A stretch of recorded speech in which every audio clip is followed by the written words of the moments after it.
السلام علیکم ورحمۃ اللہ وبرکاتہ۔ ناظرین اکرام، آج میں ایک ایسا سوال آپ کے سامنے رکھنے جا رہا ہوں جو شاید بہت سے لوگ زبان پر نہیں لاتے مگر دل میں ضرور رکھتے ہیں۔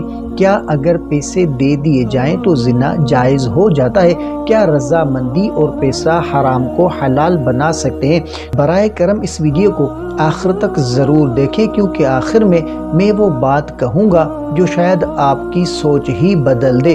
تو سب سے پہلے دیکھیں کہ ناظرین، اسلام میں زنا ہی رہتا ہے، چاہے مفت ہو، چاہے پیسے دے کر، چاہے دونوں کی رضامندی سے۔ پیسہ حرام کو حلال نہیں کر سکتا۔ قرآن پاک میں اللہ تعالیٰ فرماتے ہیں اور زنا کے قریب بھی نہ جاؤ۔ غور کیجئے کہ اللہ نے یہ نہیں فرمایا کہ زنا نہ کرو، بلکہ فرمایا کہ قریب بھی نہ جاؤ۔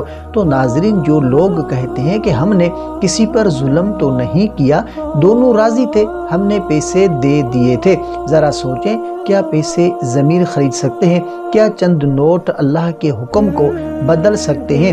ہرگز نہیں۔ یہ بات بہت کم لوگ جانتے ہیں کہ زنا ایمان کو کمزور کرتا ہے، دل کو مردہ کر دیتا ہے، گھروں کی برکت اٹھا لیتا ہے اور نسلوں کو تباہ کر دیتا ہے۔ اور نبی کریم صلی اللہ علیہ وآلہ وسلم نے فرمایا کہ جب بندہ زنا کرتا ہے تو اس وقت اس کا ایمان اس سے نکل جاتا ہے۔ یہ معمولی بات نہیں، یہ روح کا زوال ہے۔ پیسے دے کر گناہ اور پھر سکون کی امید۔ تو ناظرین، یہ سب سے بڑا دھوکہ ہے کہ حرام سے سکون نہیں ملتا، دل مطمئن نہیں ہوتا، برکت نہیں آتی، اس لیے دل بے چین رہتا ہے، عبادت میں مزہ نہیں آتا، تنہائی میں ضمیر جاگ اٹھتا ہے۔ یہ سب اتفاق نہیں، یہ اندر کی سزا ہے۔ تو اسلام نے حل بھی دیا ہے۔ اسلام صرف منع نہیں کرتا، راستہ بھی دکھاتا ہے۔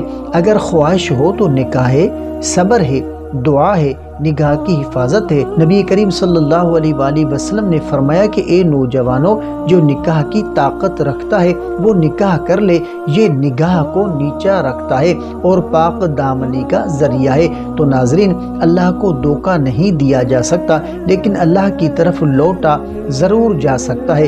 اگر ماضی میں غلطی ہو گئی ہو تو توبہ کا دروازہ بند نہیں، اللہ کی رحمت شرمندہ نہیں کرتی، ایک آنسو بھی زندگی بدل سکتا ہے۔